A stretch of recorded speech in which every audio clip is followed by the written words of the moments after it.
Me päätettiin järjestää ystävänpäiväjuhlat ja mietittiin semmoista street food-teemaa ja sitten tuli ideana, että hei, meillähän on täällä meidän alueella tämmöinen hodarikoju-yritys.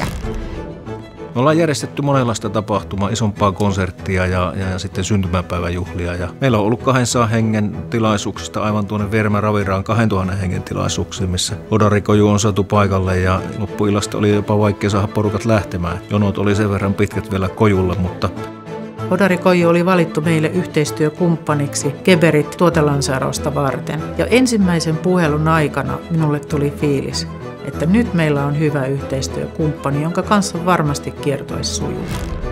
Hodarikoju yllätti meidän ennakkokäsitykset sillä monipuolisuudellaan ja kaikkineen makuineen, tarjoiluineen ja asiakaspalveluun ja se koko illan rentous ja järjestelyt sujuu todella mutkattomasti.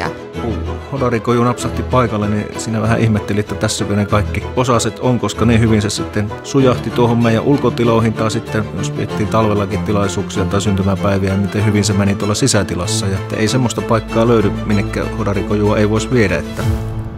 Niin ja ne tuotteet. No nehän oli todella hyviä. Mä oon kumminkin vuosien varrella järjestänyt tosi paljon erilaisia juhlia ja tapahtumia, niin en kyllä muista, että olisin ikinä saanut ruuasta näin paljon positiivista palautetta, mitä tämän meidän hodarikoju-illan jälkeen on saanut. Ehdottomasti parasta oli hyvä maku ja tuoreet raaka-aineet. Jos miettii hodarikojusta 3 sanalla, niin kyllähän siinä on se asiakaspalvelu, rempseys ja hyvä laatu.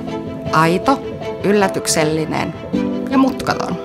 Viihdyttävä, luotettava yhteistyökumppani. Hodarikoju se on vaan niin hyvä.